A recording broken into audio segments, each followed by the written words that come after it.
동역자라는 단어가 신약 성경에 9번 등장을 합니다. 어원적 의미로는 함께 일하는 자, 돕는 자, 심지어 조수로 사용할 때도 있습니다. 이렇게 사용되는 동역자라는 표현이 9번이 기록되어 있는데, 성경의 기록을 이렇게 살펴보면 하나님의 사역을 성공적으로 감당했던 주의 종들에게 신실한 동역자들이 있었다는 것을 기록해 놓고 있습니다. 다시 말하면 그 동역자들로 인해 하나님의 사역을 담당했던 하나님의 종들이 훨씬 더 많은 일들을 해낼 수 있었다, 이렇게 기록이 되어 있죠. 사도 요한에게는 가요하고 데메드리오가 있었죠. 요한 3서에 보면 그 기록이 1장에 나옵니다. 사도 바울에게는 디모데, 우리가 알고 있는 누가, 디도, 빌레몬, 마가, 투기고, 이런 분들, 그리고 오늘 우리가 살펴보는 브리스가와 아굴라 부부, 이런 경우들이죠. 근데 바울에게 있어서 이 브리스가와 아굴라 같은 경우는 최고의 동역자의 가정입니다. 한 가정이 정말로 바울에게 엄청난 동역자가 되어주고 있죠. 대체 이 브리스가와 아굴라 부부는 어떤 모습으로 헌신했길래 바울 사도가 아름다운 동역자라고 지칭을 하고, 그리고 그를 이곳저곳에 소개를 했을까요? 첫 번째로 그 부부들은 이러한 삶을 살았다라고 정의할 때 나오는 첫 번째 표현에 바로 전적인 헌신의 삶을 이야기합니다. 바울 사도의 동역자 브리스가 부부는 자신들이 가진 모든 것을 내어놓고 주의 종 바울을 섬겼다, 이렇게 이야기를 하게 되죠. 짧은 구절이지만 이 본문 속에는 두 사람을 향한 바울 사도의 애틋한 심정이 녹아 있습니다. 로마서 16장 3절의 이야기인데요, 브리스가와 아굴라 부부는 바울 사도에게는 나의 동역자였어요. 보면 3절을 볼까요?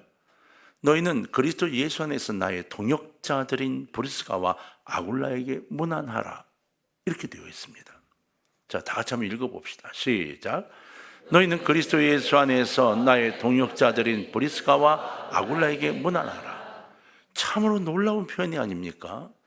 사도 바울은 이들의 이름을 로마 교회에 있는 성도들 중에 특별히 기억되고 문안하고자 하는 사람들을 열거하면서 제일 먼저 언급하고 있는 거예요. 그러니까 그 많은 교인들과 그 많은 성도들을 만났는데 그 많은 사람들 중에 이들의 이름이 가장 먼저 기억에 떠올랐다는 거죠. 그들을 가장 먼저 언급한 거예요. 그러니까 여러분, 브리스길라가 본명이에요. 애칭이 브리스가인데 다른 사람들에게 소개를 하면서 브리스길라라고 하지 않고 브리스가와 이렇게 표현했습니다. 애칭을 그대로 사용한 거예요. 자신과 친분관계가 형성되어 있음을 그냥 드러내고 있는 겁니다. 주의 종 바울에게 있어서 브리스가 부부의 동역은 전적인 헌신이었다는 거예요. 그래서 바울의 마음속에 그들이 자리 잡고 있었던 거죠. 그들은 사도 바울과 그의 사역을 위하여 모든 걸 내놓았다고 성경에 기록되어 있습니다. 첫 번째로 볼까요? 브리스가 부부는 자기 집을 교회로 내놓았다고 기록되어 있어요. 5절에 보면 이렇게 되어 있죠. 또 저희 집에 있는 교회에도 문안하라, 이렇게 되어 있어요. 고린도전서 16장 19절에도 아시아의 교회들이 너희에게 문안하고 아글라와 브리스가와 그 집에 있는 교회가 주 안에서 너희에게 간절히 문안하고 오라고 되어 있어요. 다시 말하면 브리스가의 집에 교회가 같이 있다는 이야기예요. 브리스가의 집이 있는데 그 집의 한 부분을 교회로 내놓았다는 것이죠. 예배를 드릴 공간으로 내놓았다는 거예요. 그들은 바울이 개척할 때 자기 집을 내놓았습니다. 자기 집을 교회로 드렸다는 거죠. 여러분, 이 당시에는 오늘날과 같이 이렇게 건물이 큰 교회가 없었습니다. 핍박받을 때고 또 어려울 때였고 개척거래 교회들을 시작을 할 때이기 때문에 모든 교회가 가정에서 소규모로 모였어요. 대표적인 것이 예루살렘의 마가의 다락방이죠. 또 사도행전 16장 40절에 나오는 빌립보의 자색 옷감 장사 루디아의 집, 바로 그 집이 교회가 됐죠. 골로새 빌레몬의 집도 교회가 됐습니다. 고린도의 가요의 집도 교회가 됐다고 성경은 소개하고 있어요. 은혜 받은 그들이 내 집에서 예배를 드리지요 라고 그 집을 예배드릴 공간으로 내어놓아서 교회가 되기 시작한 겁니다. 근데 놀랍게도 그렇게 내어놓은 이들은 또 다른 곳에 집을 허락받고 집을 또 가지게 되는 축복들을 받게 돼요. 자기 집을 교회로 내놓았다는 것, 그들이 바울의 대표적인 동역자로 손색이 없음을 드러내주고 있는 표현입니다. 두 번째, 브리스가 부부는 물질을 내놓았다는 거죠. 브리스가는 생업이 천막을 깁고 천막을 만들고 하는 천막 기술자였죠.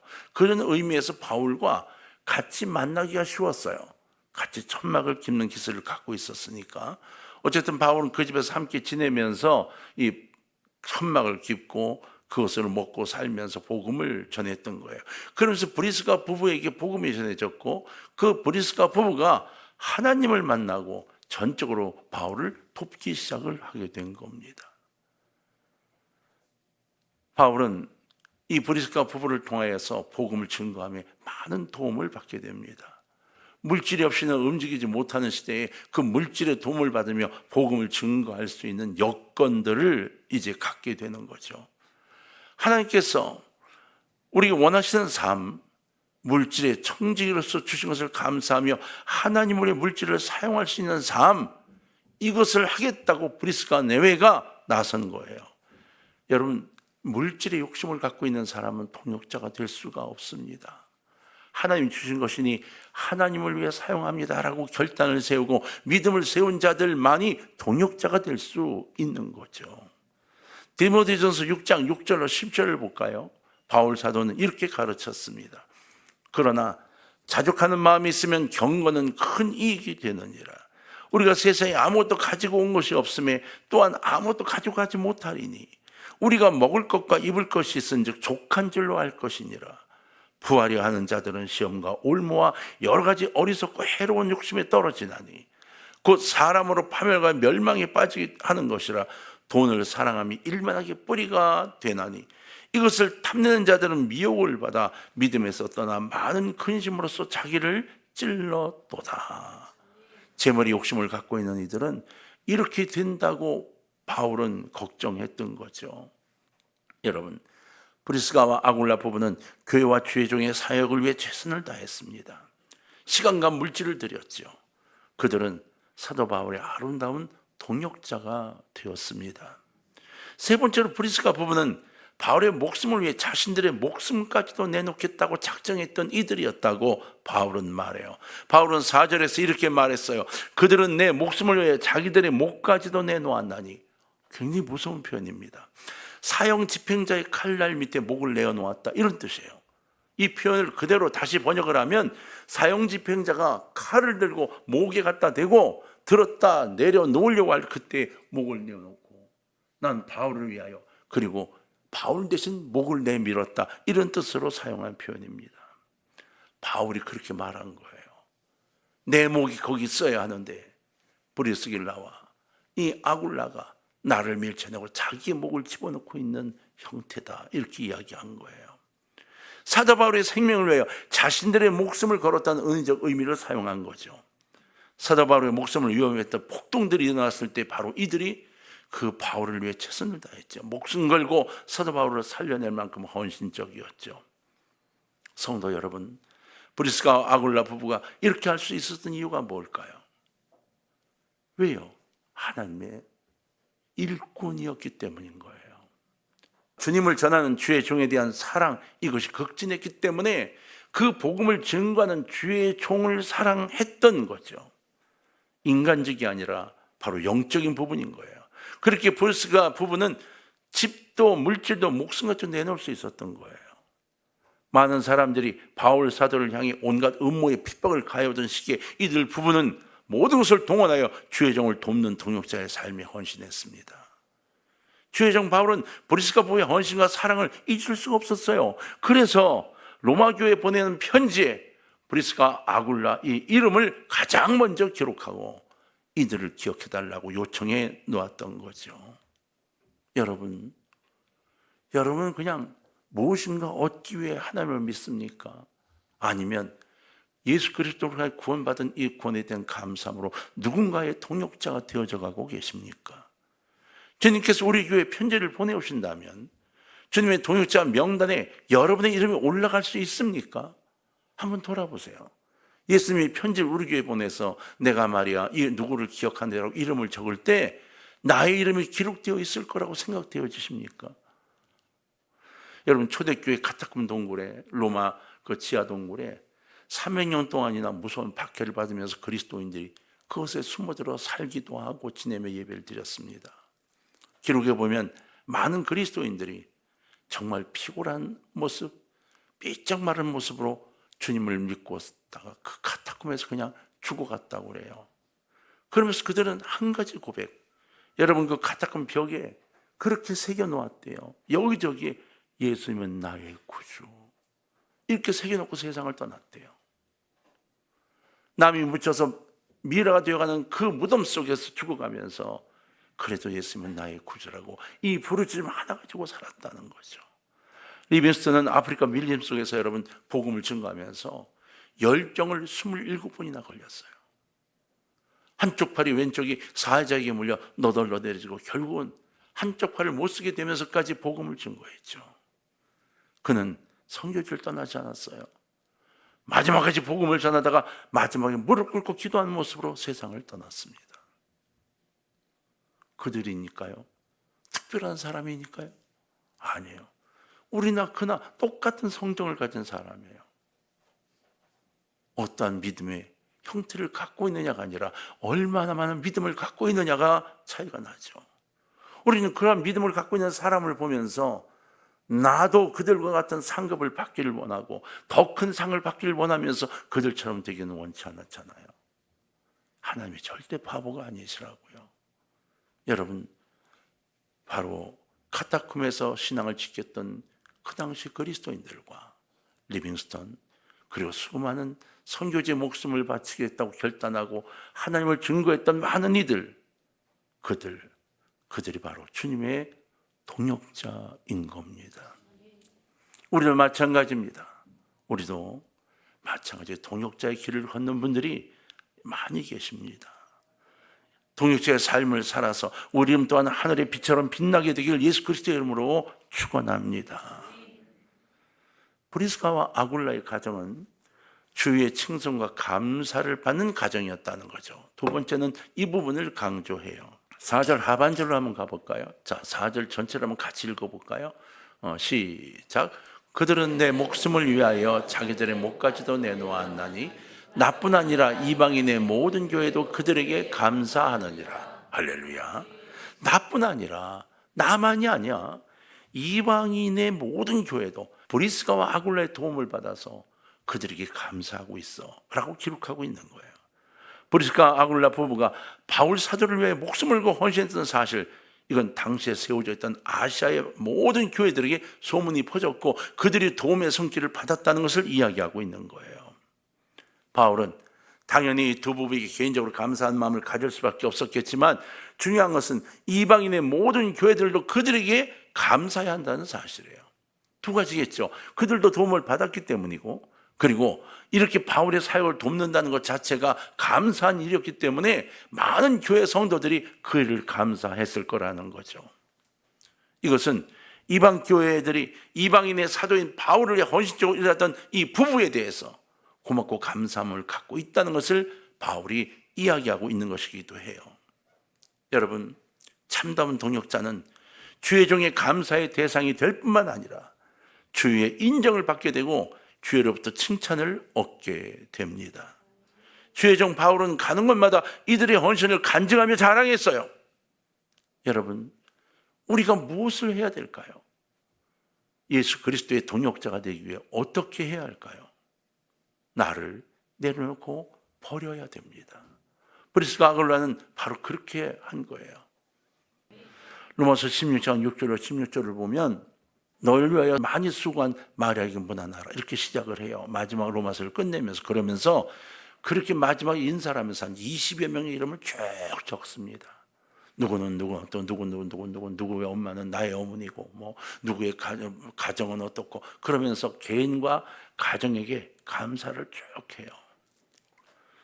자신의 동역자들을 속이고 자랑했을 뿐만 아니라 자신과 함께 동역하는 교회에 대한 자랑도 빼놓지 않았죠. 데살로니가 전서로 가면 1장 7절 8절에서 바로 이 데살로니가 교회에 대한 칭찬을 하는 대목이 나옵니다. 그러므로 너희가 마게도냐와 아가야에 있는 모든 믿는 자의 본이 되었느니라.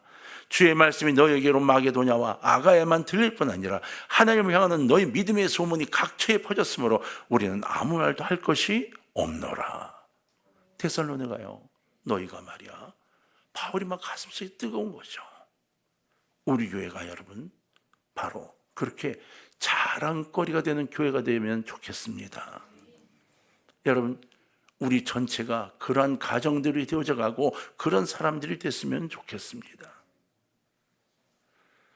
믿음의 역사와 사랑의 수고와 소망의 인내에 대한 이 소문, 이것이 퍼지고 퍼져나가면서 마지막 하나님의 기념책의 기록이 됐으면 좋겠습니다.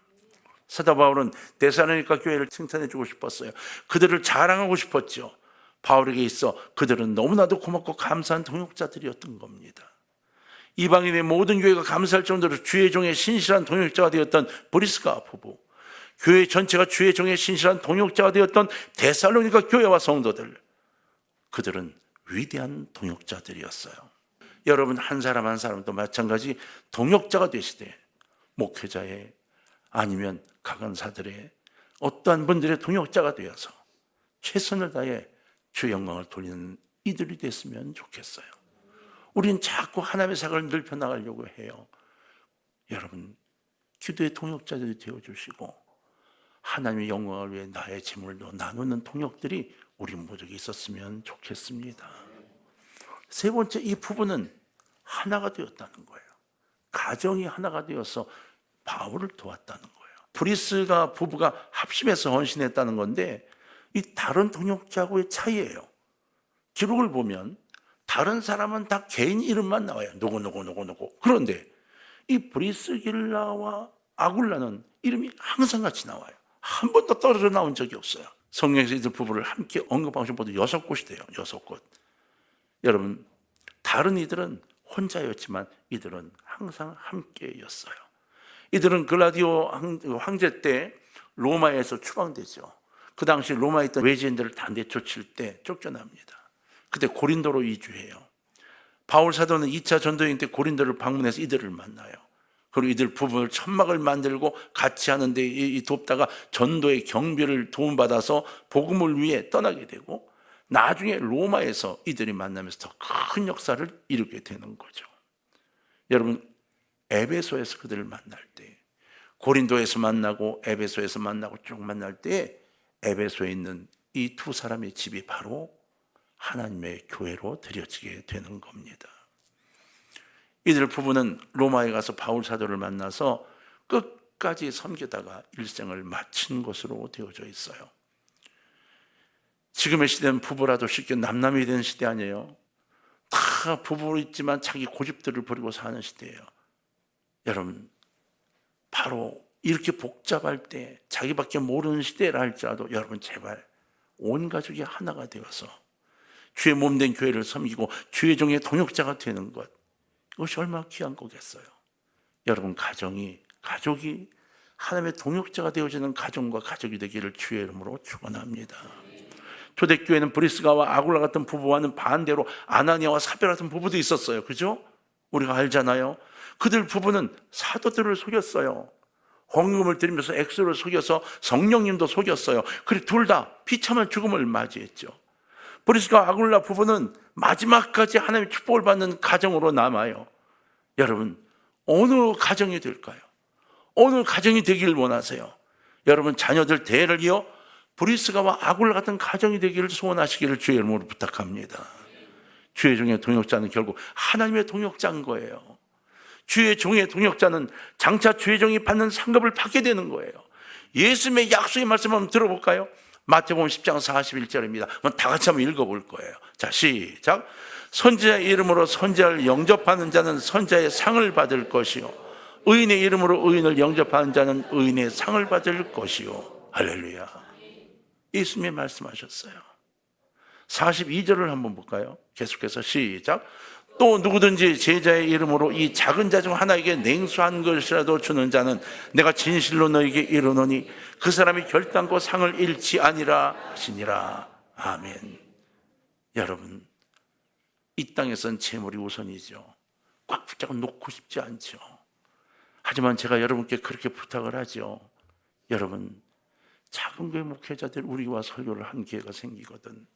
성령이 나를 움직여 내 마음에 동함이 있으면 정말 5톤이라도 봉투에 넣어서 차 한 잔 사드세요라고 드릴 수 있는 중심대로 세워달라고 부탁해요. 왠지 아세요? 이것 때문이에요. 저 여러분 모두가 다 동역자가 되어야 하기 때문인 거예요. 선자의 이름으로 선자를 영접하는 자, 선자의 상을 받게 되어 있습니다. 예수님의 약속입니다. 의인을 영접하는 자, 의인의 상을 받게 됩니다.